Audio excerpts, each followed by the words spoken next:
Happy Thanksgiving, all of you. Yes, Spirit of Knowledge, Mr. Phil Stifle is still on vacation, so you're stuck with me and Mark. But that's okay. We got you covered.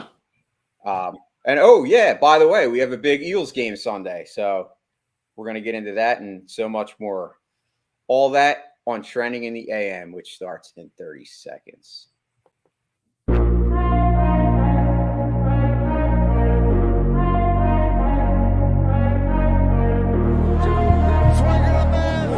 Gets around in front.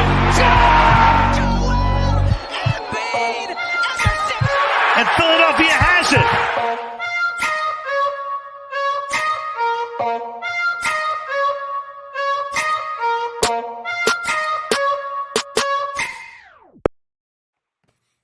What is going on, Philly? I'm sure everybody's stuffed like me. Dude, I'm full. My goodness. Mark, how are you? Good, man. Good seeing you, man. It's just me and you today, man. We're going to crush it. We're going to overtake Phil in the Trending in the AM hosting duties before you know. We won't need him anymore. Hey, Phil might be taking a little back seat now. Yeah, going back to Thanksgiving, I'm still full from last night. I don't know about you. My game plan for Thanksgiving has always been really not to eat at all until it's time for the dinner to be served. And then I just eat everything, the turkey, the ham, the raviolis, the salad, the pineapple stuffing, the cranberry, and to the point where like I'm going to explode. And then I pause on Friday with respect to the leftovers. And then Saturday we put up the Christmas decorations and eat the leftovers. That's our game plan. That's how Thanksgiving works in the Muscatelli household. Yo. Change that from we Yeah? to me. Yeah, my wife does all the decorating. So thank you for interrupting the show, Melissa. That's okay. She can make an appearance. No, that sounds like a cool, it's a cool game plan. I mean, mine's not as in depth, but yeah, I did a lot of eating and very stuffed. I got 2 plates yesterday, and then I had pie, which that just kind of just did me in. And I feel like I can't eat all today. I'm just feeling still stuffed 24 hours later. Now, you work in the supermarket industry, and yesterday was still a big day. You worked a little yesterday? I did. I worked 7 to 2, and it was nuts. Like, it's crazy. A lot of people don't see it because they've already done their shopping, but there are a ton of people that wait till the last minute and they come in, and it gets to the point where these people are trying to come in the door at like 1:30, quarter of 2, and we want to get the associates out, so we just start making the announcements like we're closed. And but people actually, like, I've had years, actually probably my 5th year in retail, when I was in management, there was a customer that wanted to get a newspaper and the door was already locked, and we had already let in like 3 other people, and I was like, you have to have a cutoff point. There has to be, because you can't keep letting people in. And this guy wanted a newspaper, and I wouldn't let him in, and he went apeshit on me. He was going to try to fight me and everything. And like, I don't know how people do it. And it's just like, dude, what do you like? You couldn't buy a newspaper 8 hours earlier. It's like, it's just mind boggling how it works, but it's crazy. Like, it's every holiday. It's Thanksgiving, it's Christmas Eve. That it's just like, it's such a pain because people are so mean and nasty, and like, they don't understand that the people that are working need to get to go home and have time with their families as well. Like, it's just crazy. There's a lack of respect for the retail worker in America. I worked in the car rental industry for most of my professional career, and this week is the biggest, most busiest, high demand week of the year for that industry. And my job in when I worked for the car rental company was I was a risk manager, and I had to unfortunately tell people that they didn't qualify to rent a vehicle, or they had an outstanding bill and were unable to rent, or they violated our contract and couldn't rent forever. And I can't tell you how I took the blame, how I've ruined so many holidays for these people when really it's their own damn fault. I mean, again, going to get a newspaper at 2:05 when your store closed at 2:00, it becomes your fault. No, it's not Jason's fault. It's the consumer's fault. And that is a whole conversation for another day. I'm sure we could talk hours upon dealing with the public, because it's one of the most difficult things somebody can do for a living. So kudos to you for putting up with that crap yesterday. And I'm glad that you did have a great Thanksgiving. I think we both had a pretty great Thanksgiving. What comes with Thanksgiving is football, though. Jay, did you have a chance to watch any of the games yesterday? I did. I didn't get to see the Buffalo game, but I did see the Dallas Giants, and I saw the Vikings and the Patriots, which were both very good games. Like overall entertainment wise, I thoroughly enjoyed it. Obviously, football is definitely part of my playbook on Thanksgiving, because as it's probably part of most of our playbooks. Sure. Obviously it's more fun to me when the Eagles are on Thanksgiving, but that hasn't happened in a couple of years. Yeah. I looked at it this way, and I saw bits and pieces of each game, probably watched most of the Giants Cowboys. Each game had some sort of Eagle element into it, whether you look at the Bills, that they could be seeing each other in the Super Bowl if things play out the way that we would like them to play out. Then you had the Giants and the Cowboys, which are the division rivals, and I have some opinions on that. And then you have the Vikings, who was right behind them in the conference record. Personally, for me, from what I could see, the Bills are a damn good team, and I feel awful for the Lions because I think they're better than what their records are. They just can't close the deal, and that's a shame. The Cowboys Giants, were you impressed at all with either team yesterday? I mean, to me, it seemed like it was a division battle. They're always close. I mean, we talk about it all the time when the Eagles are in a division game. I didn't see anything particularly on either side that made me say, wow, these teams are great. There was a lot of mistakes on both sides, I thought. A little bit sloppy. I think, listen, I already know, in my opinion, that the Giants and Dallas are both overrated, but we could get into battles with people on Twitter about that. I didn't see anything, in my opinion. Dak had 2 interceptions. Dak had an off game, and I think he's above average to average quarterback at this point in his career. The Giants themselves, I've been watching them from afar, and I was really concerned about this team more so than the Cowboys until the last few weeks. They've lost 3 of their last 4, which is not a good run right now, and it's kind of brought them a little bit back down to earth.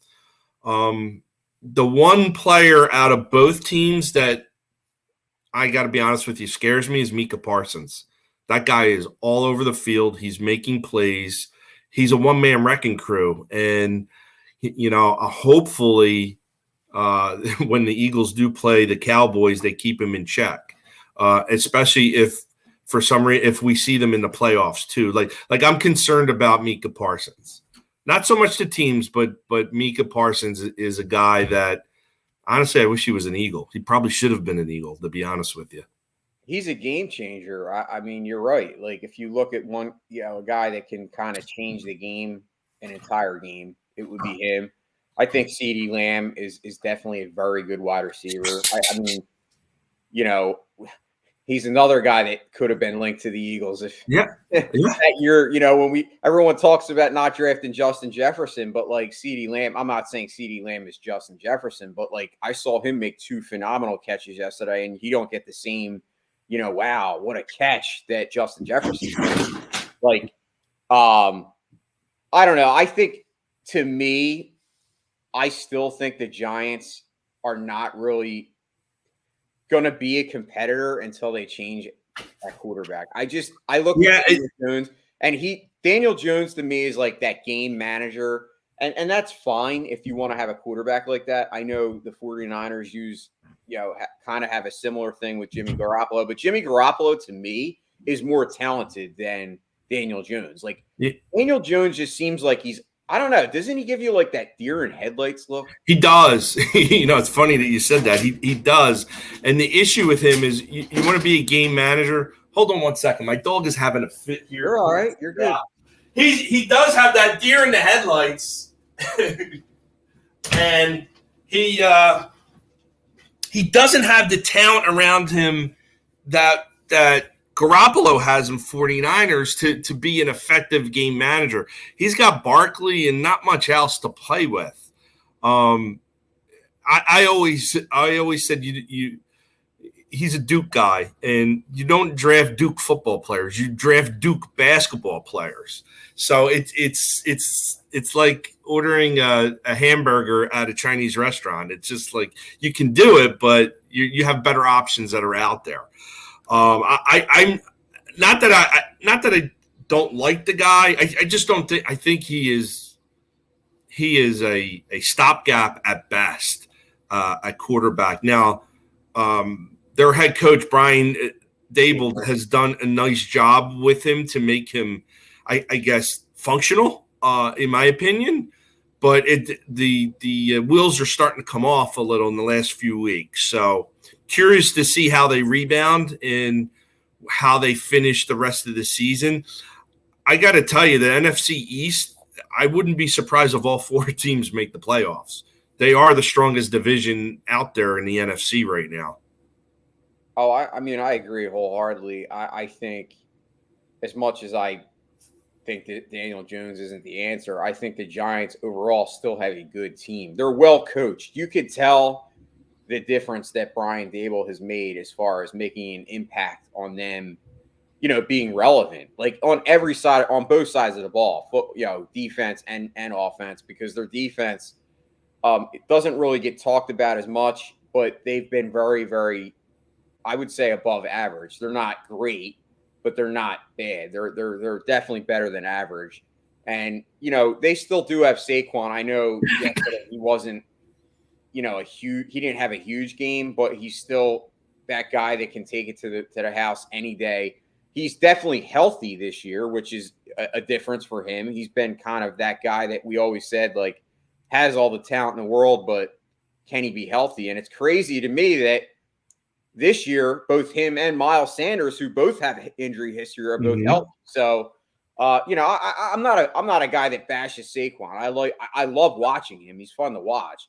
But you're right. Like, can just having a guy like that carry your team? They don't have really any wide receivers. Like, no, they were throwing to Darius Slayton, who I got to be honest with you, Darius Slayton's a young guy that still could potentially become a good wide receiver. He's not a guy that I would say is a slouch in any respect, but they don't have any superstar guys. They don't have an A.J. Brown. They don't have a Tyreek Hill. They don't have that.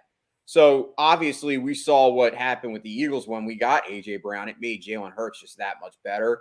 Well, I guess you could probably use the same argument for the Giants. Like, if they got a better wide receiver, maybe Daniel Jones would take that step forward. So I don't want people to think I'm like thinking this guy sucks to the point where he doesn't belong in the league. I just don't.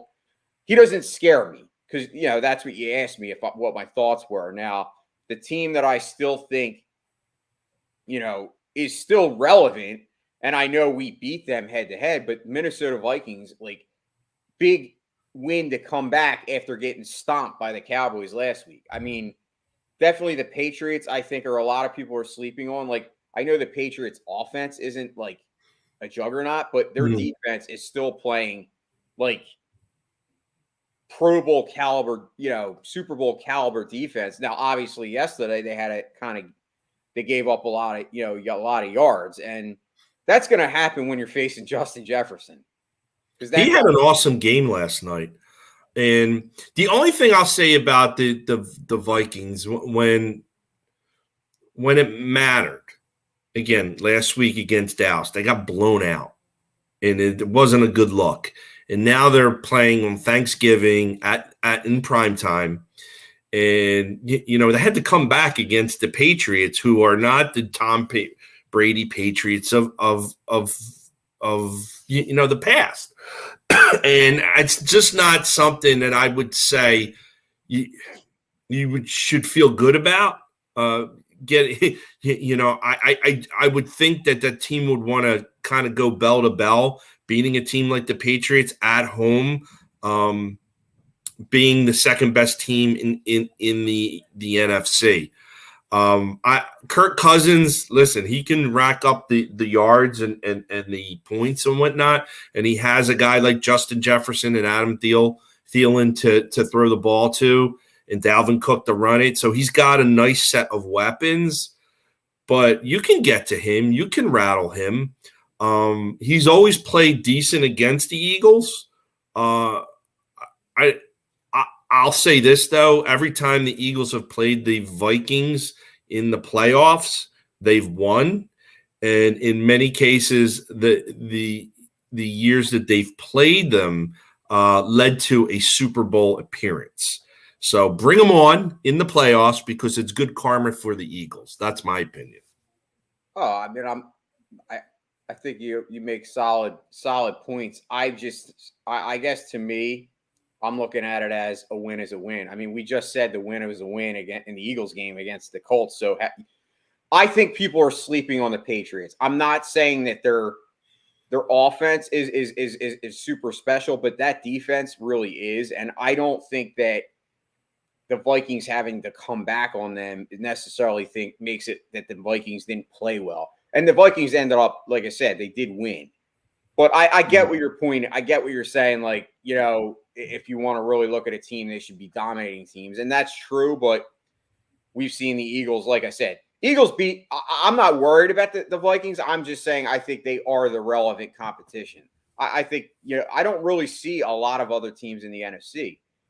I mean, the Rams are done.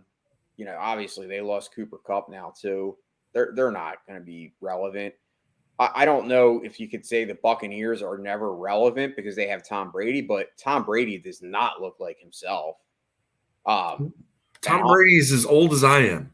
And eventually Father Time catches up with you. I agree with you. Like everybody talks about, well, the Eagles haven't played anybody. They can only play what is on their schedule, and they play in the NFC East. It's always been one of the toughest divisions that are out there, regardless. The second thing is, to your point, Jay, like what teams are out there that are really juggernauts? There aren't any. There really aren't. You could say the Chiefs, maybe the Bills. The AFC as a whole is stronger because they have the Bills, they have the Chiefs. You could probably even put teams like the Bengals in there, even though they're not record-wise where they got to be, but they still have Joe Burrow,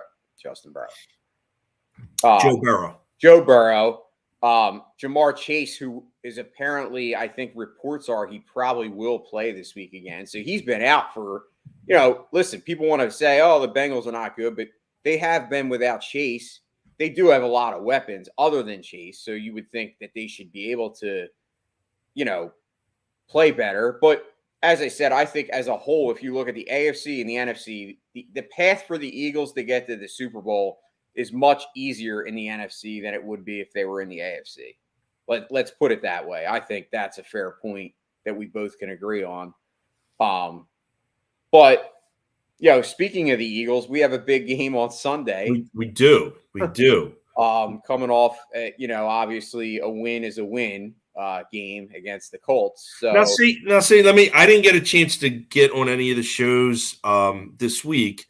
I look at it a little differently last week. A win is a win. I tweeted this out is I thought that win was the mark of a true Super Bowl contender, because I think in the past, under other head coaches or other circumstances, other quarterbacks, that Eagles team would lose that game.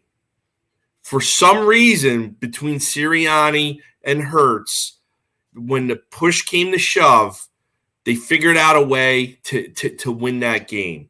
I think Hurts and Brandon Graham really won that game for them. But I looked at it a little bit differently. Like that is a mark of a Super Bowl contender, not somebody who is kind of doing it with smoke and mirrors. I really think that, and maybe that's a little bit of a homerism that's coming out right now. But I really think that, I mean, that's a game that Andy Reid would lose. Doug Peterson would lose. And I'm not saying Sirianni's better than those guys. There's just something different. Like they probably should have lost that game, but they didn't. And when you win games that you should have lost, is usually a mark of a pretty decent football team. So I looked at it a little bit differently than you guys did. No, and listen, I appreciate your optimism. I don't even disagree with you. I think, to me, it was absolutely a signature game for Hurts. I mean, the guy, like I said, everyone's just everything that people say he can't do, he does. And now he has another comeback win on his notch on his belt. And listen, like at the end of the day, not every game is going to be that blowout type game. And we could sit here and say and be critical of the Colts and say, oh, they're a bad team. And you know what? There are some points that direct that way, but I don't necessarily think the Colts are a bad team. I think they're a team that's kind of in flux and in chaos because they have a bad GM. I mean, we don't have to kind of rehash all of the dumb stuff that's been going on there. I mean, first of all, trading for Carson Wentz, giving up, optimal draft pick for Wentz when it was already apparent that Wentz is just doesn't want to be in football, or he's not really dedicated to it right now, and he's not well loved in the locker room. You had that, and then then they go and fire Reich. Frank Reich was done dirty. Well, exactly. From day one. Like, he's had a different quarterback every year. How are you supposed to succeed in something like that? I would look to the ownership and the GM before the head coach. And I can understand why Sirianni was so fired up. Your mentor was done dirty by that team. And I'd like to find a way to get Frank back on the staff, because I think you're going to end up losing your offensive coordinator to a head coaching job probably in the very near future. You're talking about Reich. Yes, I would like to see Frank Reich come back to replace Steichen when he gets his head coaching job, because he probably is. That's going to happen. I mean, I would be all for it. I think Reich and Sirianni have a great chemistry. It's obvious that they're kind of, Reich was Sirianni's mentor, and I agree with you. I think he was done dirty, and you look at that team, and they have Jonathan Taylor, who a lot of people argue is the best young running back now playing. They do have other guys. They have Michael Pittman, but to me, it all starts and ends at the quarterback. If you don't have a quarterback that's playing at the top of his game, your team is going to struggle in the NFL today. That's just a fact. That's why it was so huge that Jalen Hurts took this jump forward, because you have to have the quarterback situation figured out before you can do anything else on any team. And that's why teams like Atlanta right now are struggling, because they don't have an identity at quarterback. I mean, Marcus Mariota, he was a nice quarterback, but he's not a guy that's going to lead your team. He's not like that leader type quarterback. He's not a Jalen Hurts. You look at other teams. I mean, the Houston Texans, they got rid of Deshaun Watson, who I can't stand the guy, but we'll leave that for another time. That was rightfully so. Is he starting this weekend? Next week, I think. Davis Mills, obviously they drafted him later in the rounds, and he's not really the long-term answer anyway. But if you're going to give the guy the shot this year and now you're benching him, it just doesn't make sense to me. Like, give him the whole year. These teams, that's what I mean. I just think it's just such a breath of fresh air that we as Eagles fans don't have to sit here and be like, oh my God, what are they going to do now at quarterback? You know what I'm saying? Because every year you look at teams and that's what's going on. It's like a charade of who's going to be your next quarterback. And you don't want to be that team that has to do that vicious cycle every 3 years to find a quarterback, because it just takes time as it is to mold these guys. And if every year you're having to dig into your draft and try to find the right guy, you're going to have a problem. Yeah. Yeah, we've talked about that on previous shows too, making sure that you have that right guy.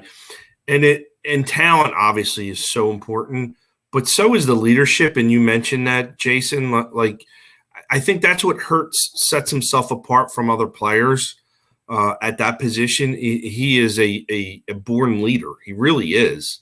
That maybe he might not be the best statistic-wise or athletic-wise, but he's got that leadership capability that makes up for that stuff.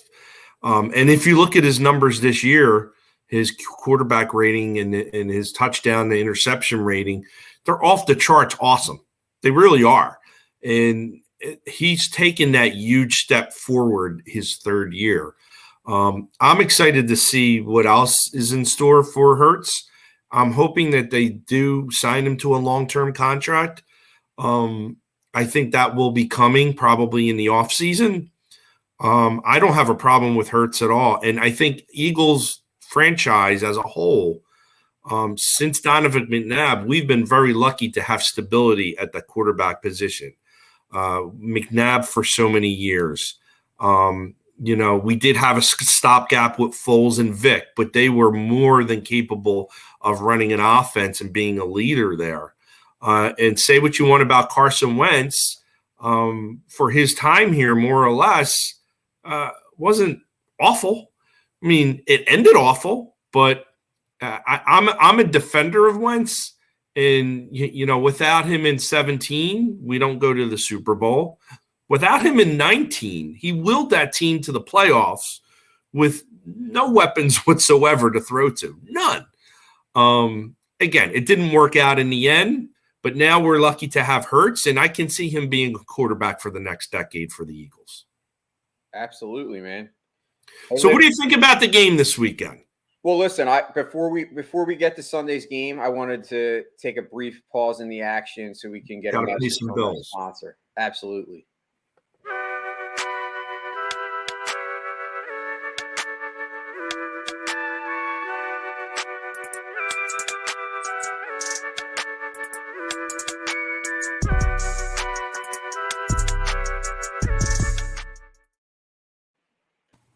And we're back. It's Mark Moscatelli and Jason Voorhees filling in for Beard and Knowledge. So let's get into Sunday's game, Mark. I know that, we're facing the Green Bay Packers. And, if this was another year, if this was last year or 2 years ago, we might be looking at this game a little bit differently. I know that, the Packers have not been the team that they were predicted to be coming into this season. Now, the funny thing to me is that I don't know how people could have predicted that Green Bay was still going to be good when they let go of Davante Adams. Because to me, I know Justin Jefferson and listen, he's the best young wide receiver in football. But I think, to me, pound for pound, still right now, today in the NFL, Davante Adams is the best overall wide receiver in the NFL. Like, the guy, what he does on the football field is insane, and how big he is and what he's able to do at that size and just dominate. And you basically, and listen, I know a lot of teams did this year. The Chiefs did it with Tyreek Hill, getting rid of him, sending him to Miami. But when Green Bay let go of Davante Adams, I didn't see a world in which the Packers were going to be, I didn't think they would be bad, but I didn't think that they would be able to, be a contender. Because Davante Adams, to me, like I said, he just provided that. He was the number one, a true number one, and him and Rodgers just had that chemistry. I remember watching a game last year where Rodgers made some kind of hand gesture, and Davante Adams went into this he kind of went in motion this way, and then all of a sudden he quickly turned around this way and went in, and he was in the end zone and within seconds, and a touchdown. It was like they just had that chemistry that we're talking about that's important to have with your quarterback. And Green Bay lets him go, and it's like they don't have anybody. They have got, they have a lot of young guys. They have Allen Lazard. They have the guy Christian Watson, who they drafted in the first round, but they do not have weapons to the point where Aaron Rodgers can be successful. And now listen, I have to be a little bit critical of Aaron Rodgers because he's talked about as being the best quarterback of our generation. Well, sooner or later, you have to find a way to kind of succeed when you don't have those guys. So to me, I think it's a little bit disappointing as an outsider looking at Aaron Rodgers. Yeah, obviously he's having a little bit of an off year. I'm looking at his numbers. If take the Aaron Rodgers nameplate off it, if you said that halfway through the season you already have 2,500 yards, 19 TDs against 7 interceptions, I know, with a 65% completion rate, would you take that player on your team? And absolutely you would. But that's Aaron Rodgers right now, and his supporting cast. I'm looking at. I pulled up his supporting cast. His top 2 targets to throw to is a tight end and a running back. That's just not Aaron Rodgers-esque or Packer-esque. The Packers do look to have a pretty good running game with Aaron Jones and A.J. Dillon. Between the both of them, they've run for almost 1,200 yards and over probably like close to 5 yards a carry between the both of them. So with our run defense a little suspect right now, with Joseph and Sue on the squad, hopefully will help. But I'm going to say they're going to try to run the ball against us a little bit to establish that run, eat up the clock, like a lot of teams have been doing, and try to keep the ball out of Hurts's hands. I would think that would be their game plan to try to beat us. Yeah, I think if they're smart, that would be their game plan, because I think if you look at the Eagles' weaknesses, even though last week we kind of shored it up with Sue and Joseph, it's our run defense. But crazy that you say that the Packers have Aaron Jones and they have A.J. Dillon, and you would think that their rushing attack would be better, but they're actually only 14th in the league. The Eagles are actually 6th in rushing, but that obviously has a lot to do with Jalen Hurts, being part of that rushing game. So that can't hurt you in your offense. But I think, to me, I still think the key to this game, yes, it's stopping the run, but I think the bigger key is on defense. I need to see this Eagles team be able to put some pressure on the quarterback and get some sacks. I just think that still continues to haunt us, and not the ability to, make quarterbacks have to rush the reads and kind of put pressure on them, to me, is the ultimate key to any success in winning, because I think defense at the end of the day is going to win you a championship. We have a good offense, but my biggest thing that I look at that I'm concerned about is the defense. And it's not necessarily the talent on defense. It's Jonathan Gannon. It's the scheme. I've been saying that since he arrived. So, this past week they hired Marcus Brady from the Colts, who was fired, who was their offensive coordinator. And you would think hiring a guy like that, all right, it's to help the offense. Well, no, he's working directly with Jonathan Gannon to basically help him defend against offenses. So that should say something. And that was a little bit under the radar here. Oh, I didn't hear that. Oh, yeah. Google is your friend, Jay. But no, they did hire him as a consultant to work with Gannon to help scheme against offenses for the rest of the season. So that tells me that the brain trust in Philadelphia isn't 100% sold on Gannon doing the things needed to win games. Now, does he limit points? Yes. Does he on the paper, does it look like his defenses are good? Yes.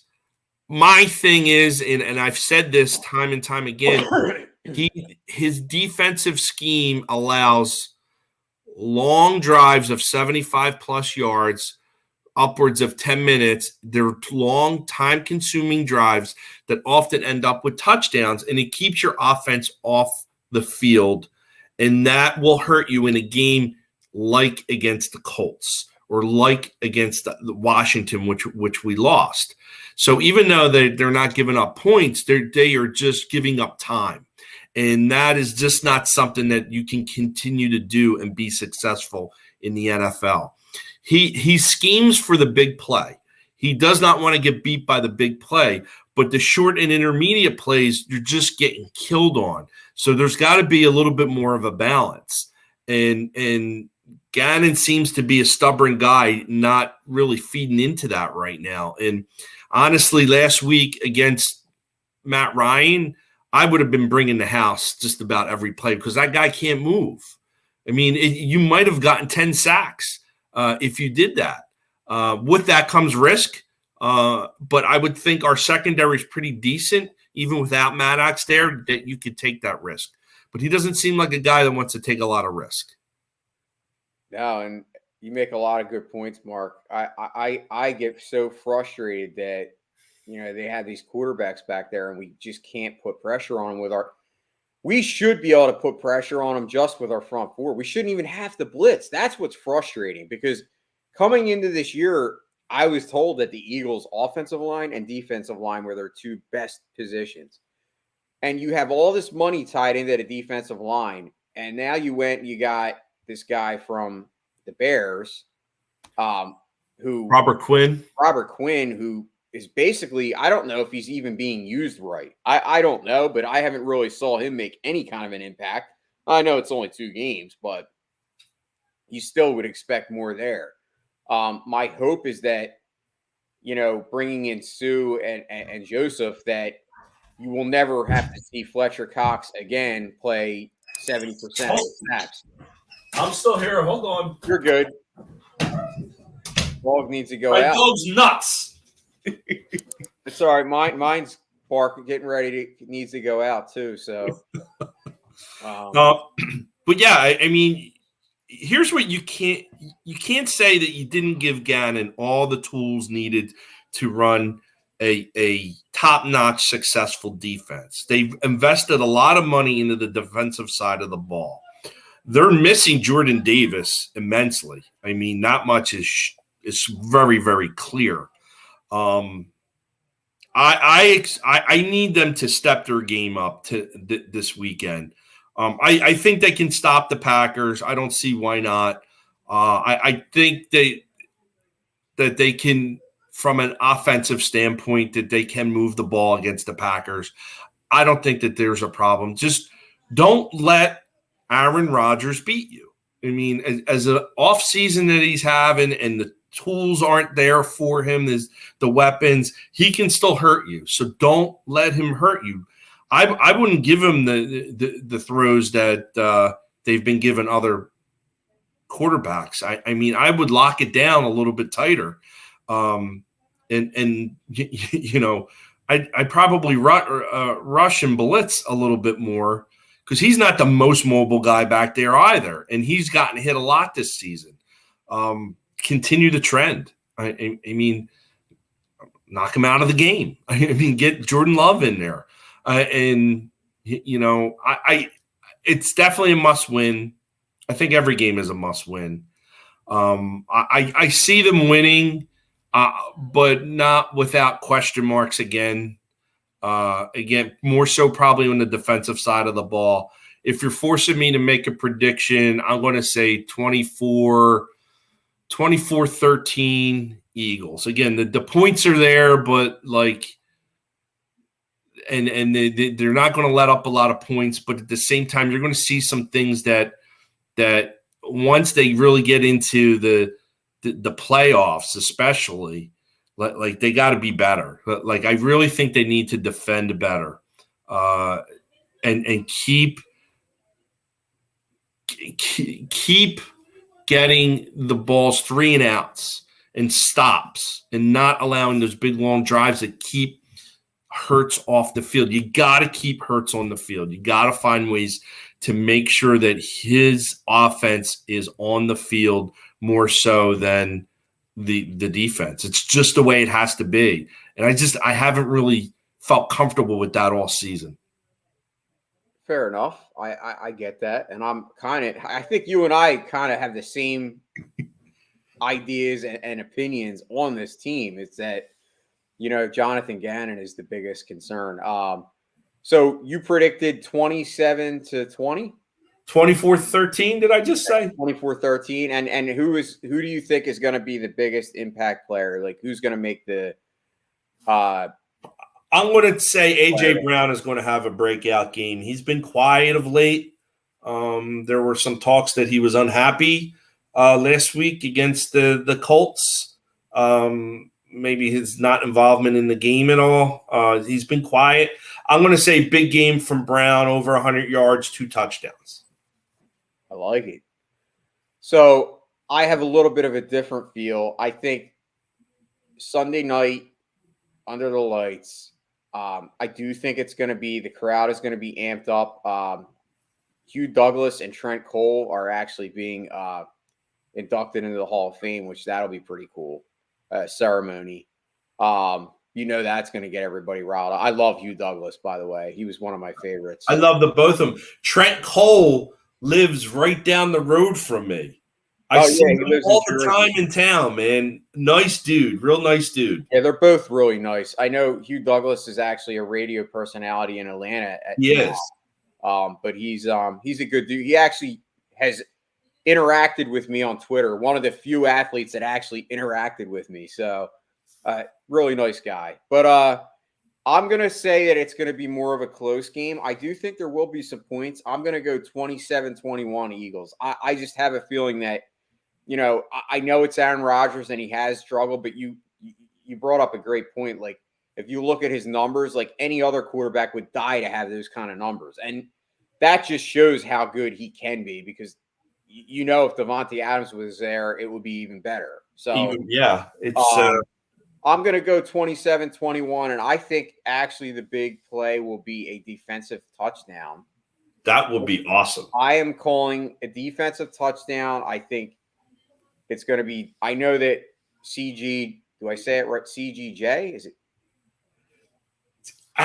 Johnson, something or other. Right? Yeah, I always butcher that name too. He's been the guy. I'm going to say it's going to be Slay, though. I think big play Slay comes to play and makes a defensive touchdown, and that's what gets the Eagles to the win. So that's our predictions.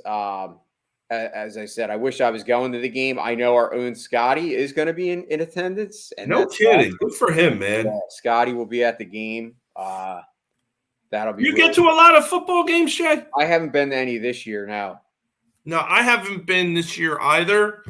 The last game I was at was actually Tom Brady's last year in New England. I was at the Eagles New England game. Okay. I got a bunch of pictures because I thought he was retiring, but then of course he's still here in Tampa. But that's the last time. I try to go to at least one game a year. It's just they are so expensive and it's hard. They are. It's not as easy to get tickets as it is obviously a Phillies game. Like Phillies game, you could 9 o'clock or 5 o'clock in the afternoon, you can go to the stadium and get tickets. It's not like that with the Eagles. It's just everyone wants to go. It's hard. It is hard. And I honestly, as much as I enjoyed being in the building, it's so much easier to watch from home, especially now that you're in November going into December. It's freaking cold. I know, dude, and I am not a cold weather fan at all, Mark. Jason Voorhees does not like the cold. I don't mind the cold, but I'm not going to sit in 20-degree weather to watch a football game when I could do it at home and have better sight lines and have like football was built to be watched on television. The event at the game, the tailgating and whatnot, I mean, that's all fine and dandy, don't get me wrong, but I enjoy sitting and watching the game, and I'd rather sit and watch the game at home than actually go to the stadium for something like that. Baseball is different. I enjoy going to the park. You make a day out of it. I find baseball games a lot more fun than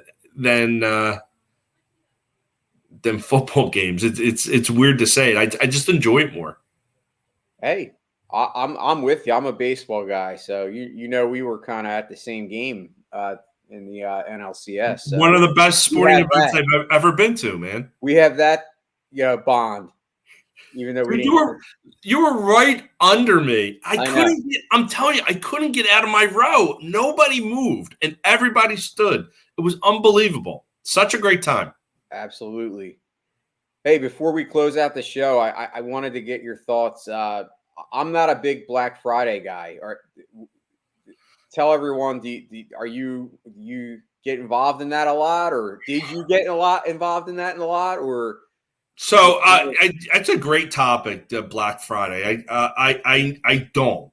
In my role in Black Friday in my family was I stayed home with the kids. So when the kids were younger, I stayed home on Friday with the kids. My wife, my sister, my mother would get up 3 o'clock in the morning and go shopping. They would go to Target. They would go to Walmart. They would go to the mall. They would get all these doorbuster deals and whatnot.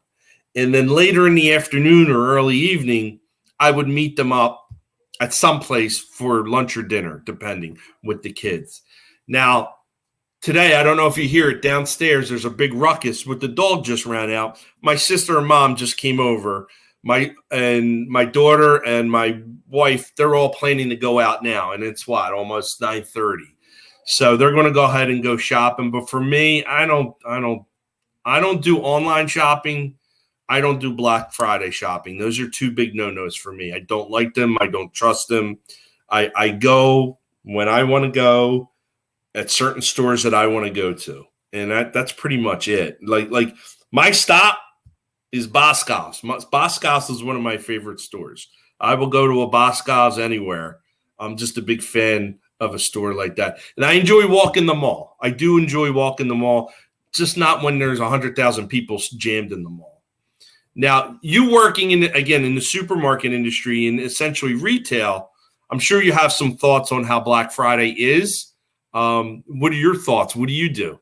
So yeah, back in the day when I started with ShopRite, we really were involved in the Black Friday push, like as far as like TVs and VCRs and all that kind of electronic entertainment that we would still sell. We would only sell it at Black Friday, but the trend has been over the years that supermarkets have gotten out of that business because they can't compete with like the Best Buys and all that. Like it's a different world now, especially with Amazon and being able to buy stuff online, which that's what I do. I buy almost all my stuff online, like even for Christmas gifts, like, so I don't have to go out because I hate being around crowds. Like if I'm going to go to the mall, I'm the guy that goes to the mall at like 9 o'clock in the morning when it first opened on a weekday when I know everyone's at work, because I don't like being around. It's just something that I get like agitated when I'm around too many people. So I don't like being around a lot of people either. Yeah, to your point, we were back in the day involved heavily in the Black Friday, sales push. It's just not involved really in the supermarkets now. Occasionally they'll do something, sometimes they'll do something in Beer Garden, like a beer, big beer sale, but like nothing that I can really put my finger on lately that's been, a big deal. So yeah, I've had experience with it, and it wasn't fun because you would have to be in there at like 4 o'clock in the morning or even earlier to get everything set up, or work overnight, which was even worse. Yeah, I could not imagine doing that shit. Yeah, I'm glad. Segue the Black Friday into the all black Eagles uniforms, including that matte black helmet. What do you think of that uniform? I mean, Parcero asked me this on Wednesday. I think it was Wednesday. I love it. I think it's going to be like, I don't know. I just think it has that aura to it, all black. So I was trying to figure out what the Eagles' record was wearing the all black uniform. I want to say they're undefeated, or if not undefeated, they're damn close to it. So, and that's another reason why, like, I believe in those intangible stuff. Them wearing the all black on Sunday night against the Packers, and I hope the Packers wear their all white uniforms because that's a pretty cool look too. I think everything equal. Eagles wearing all the black, and I do like the black as well. And the helmet looks really sharp. If you're going by uniforms, how they look, they definitely should win on Sunday night. Absolutely. But I am looking forward to next year. They're going to have those Kelly Greens, right, as their alternate uniform. Is that official? Like, are you a Kelly Green guy? Dude, I love Kelly Green. Like, my era of football was Randall Cunningham, Reggie White, Jerome Brown, Right. Clyde Simmons. Yo, the list goes on and on. Seth Joyner, Izell Jenkins, Eric Allen. That's my era. So I love Kelly Green. And I do too. It's a great color. It's a great color. But I'm the old school, but I don't care. That's just where I'm at. The Kelly Green is the equivalent to the Phillies powder blues. Absolutely. And if you play one or two games a year with it, I think your fan base will be fine. But yeah, the all black, I think it's going to look sharp under the lights tonight. Or on Sunday night. I think it's going to be a great look. Like I said, I see a win. You see a win on the road to 10-1, on the road to the Super Bowl. If they get that first round bye, like, they have a very, very, very good shot to be the NFC representative for the Super Bowl. I'm not changing that opinion right now. I think they're too far ahead for them to really fall back. I don't know how you feel about it. I'm pretty confident though. I mean, I'm very confident. I'm not ready to go out on a limb and say Super Bowl yet because I've had too many heartbreaks, but I think they're trending towards that way if they can get a bye and home field. I just think that, I look at it as the playoffs, a lot of times are a different animal. Like, it's one thing to have a great regular season record, but we've seen plenty of teams have great regular season records and then go out week one in the playoffs just because at that time and moment, they are not really the best team. Like, the better team actually going into that game wins the game. So I'm happy that the Eagles I want the Eagles to have some adversity because I think adversity builds character. I talk about this almost every single show. Mm-hmm. I always bring this point up, but I really do believe that adversity is what makes championships and what makes championship teams. And I think that's why the Phillies actually went on the run they did. I think they found their way. They came together as a team. And I think, if you are a team that kind of just everything is good and there's no bad, how do you have any kind of way to know how you can handle it if you're down on a playoff game? Like, to me, it's the games like last week, like you were saying, like a character win, like a signature win, like being able to show to yourselves that, hey, we're not down in any game. No matter what the circumstances are, we can come back and win. And that's why, I'm still a little bit, I'm being patient, but yes, I agree, Mark. I think the Eagles have a good shot. It's just they have to continue to be successful and they have to continue doing the right things. So we'll see about that. But I agree. Dude, it's fun as shit, man. Yeah, I'm cursing. I think we just did a great job, man. I'm proud. We made it, dude. Listen, those watching, we were nervous as hell running this show without Phil. But I think we had, Jay, we did have a decent show today, right? Absolutely, man. And I know, like I said, I love to get you on as many times as possible. I know you know with your work schedule you can't, but maybe you and I'll start doing some pop-up shows. I would love to do it, man. I would love. I got time in the A lot of evening. When I work from home, I got more than enough time. I love doing this. And this past earlier this month was my 1 year anniversary with DSM Media. And the way I got hooked up is I was going back and forth with Phil, and Phil had enough and said, "Why don't you come on one of my shows?" And I did, and my schedule worked out where I could jump on the morning shows on Mondays, and I'm super happy to be part of this organization. There's some great folks here to talk really smart about sports and not hot take stuff. And if you guys are out there for the first time, please give DSM Media a follow on YouTube. Please subscribe. Please follow my man Jason at Mustang 3651, myself at Mark with a C with those underscores there, and our DSM Media Twitter handle as well. I am Mark Muscatelli. This is Jason Voorhees, and you just watched Trending in the AM. Thank you, and go Birds. Absolutely. Go Birds.